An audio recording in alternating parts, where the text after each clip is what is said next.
السلام علیکم ورحمۃ اللہ وبرکاتہ۔ دوستو، آج میں آپ لوگوں کے لیے لایا ہوں ایک بہت ہی زبردست اور خوبصورت ویڈیو۔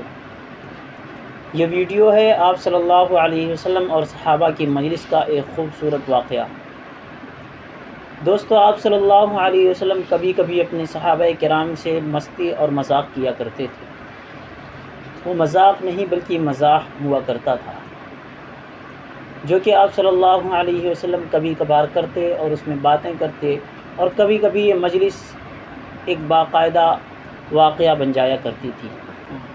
چنانچہ ایک ایسا ہی واقعہ ہے کہ ایک مرتبہ حضور اکرم صلی اللہ علیہ وسلم حضرت ابو بکر صدیق رضی اللہ عنہ، حضرت عمر فاروق رضی اللہ عنہ، حضرت عثمان غنی رضی اللہ عنہ کے ساتھ حضرت علی رضی اللہ عنہ کے گھر پہنچے۔ وہاں پر آپ صلی اللہ علیہ وسلم کی پیاری اور لاڈلی بیٹی حضرت فاطمہ رضی اللہ عنہا تھی۔ انہوں نے معزز مہمانان کرام کو دیکھا تو ایک شہد کا پیالہ لایا اور آپ صلی اللہ علیہ وسلم کے سامنے رکھ دیا۔ اب وہ پیالہ تمام مہمانان کرام کے سامنے موجود تھا اور اس کے اندر ایک چھوٹا سا بال پڑا ہوا تھا۔ اب بات کیا تھی کہ خوبصورت پیالہ، اس کے اندر شہد بھی خوبصورت، مگر ایک بال کا ٹکڑا۔ تو آپ صلی اللہ علیہ وسلم نے اپنے تمام رفقا سے کہا کہ اس پیالے کے بارے میں اپنی رائے پیش کرو۔ تو حضرت ابو بکر صدیق رضی اللہ عنہ نے کہا کہ میرے نزدیک ایک مومن کا دل اس پیالے کی طرح چمکدار ہے، اور اس کے دل میں موجود ایمان شہد سے زیادہ میٹھا اور شیریں ہے، مگر اس ایمان کو قبر تک بچا کر لے کر جانا بال سے بھی زیادہ باریک ہے۔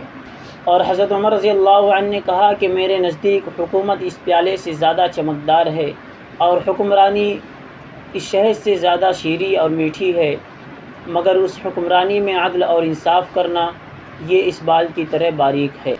اور حضرت عثمان رضی اللہ عنہ نے فرمایا کہ میرے نزدیک علم دین اس پیالے سے بھی زیادہ چمکدار ہے، اور علم دین کا سیکھنا اس شہد سے بھی زیادہ میٹھا ہے، مگر اس علم دین پر عمل کرنا اس بال سے بھی زیادہ باریک ہے۔ اور حضرت علی رضی اللہ عنہ نے فرمایا کہ میرے نزدیک مہمان اس پیالے سے بھی زیادہ چمکدار ہے، اور مہمان نوازی اس شہد سے بھی زیادہ شیریں اور میٹھی ہے، مگر اس مہمان کو خوش کرنا اس بال سے بھی زیادہ باریک ہے۔ حضرت فاطمہ رضی اللہ عنہا کہنے لگیں کہ یا رسول اللہ، اگر مجھے اجازت ہو تو میں بھی کچھ عرض کروں۔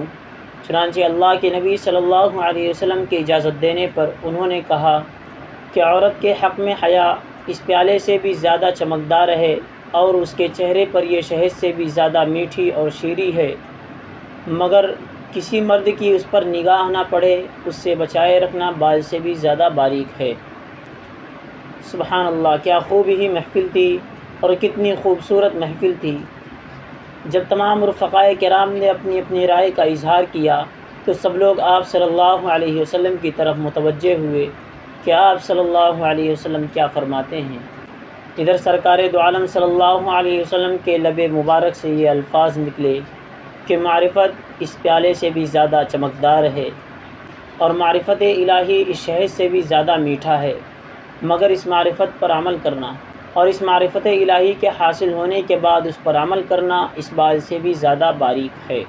ادھر زمین پر یہ محفل سجی تھی، اور زمین پر یہ محفل چل رہی تھی کہ جبرائیل علیہ السلام اللہ تبارک و تعالیٰ کے دربار سے اجازت لے کر آپ صلی اللہ علیہ وسلم کی مجلس میں پہنچ گئے، اور فرمانے لگے کہ میرے نزدیک راہ خدا اس پیالے سے بھی زیادہ چمکدار اور روشن ہے، اور راہ خدا میں اپنا مال اور جان قربان کرنا یہ شہد سے بھی زیادہ میٹھا اور شیریں ہے، اور اس پر استقامت بال سے بھی زیادہ باریک ہے۔ یہ محفل زمین پر سجی تھی، اور سب اپنی رائے کا اظہار کر چکے تھے۔ تو جبرائیل علیہ السلام نے فرمایا کہ اے اللہ کے رسول، اللہ تبارک و تعالیٰ بھی کچھ کہنا چاہتے ہیں۔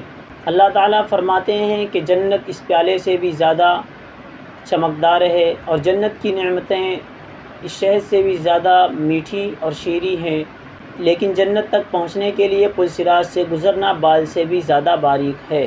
یقیناً آپ صلی اللہ علیہ وسلم اور صحابہ کی زندگی ہمارے لیے مشعل راہ اور نمونہ ہے، اور ہماری زندگی حضور اکرم صلی اللہ علیہ وسلم اور صحابہ کے طریقوں پر چل کر ہی کامیاب ہو سکتی ہے۔ ٹھیک ہے دوستوں، ملتے ہیں نیکسٹ ویڈیو میں۔ السلام علیکم ورحمۃ اللہ وبرکاتہ۔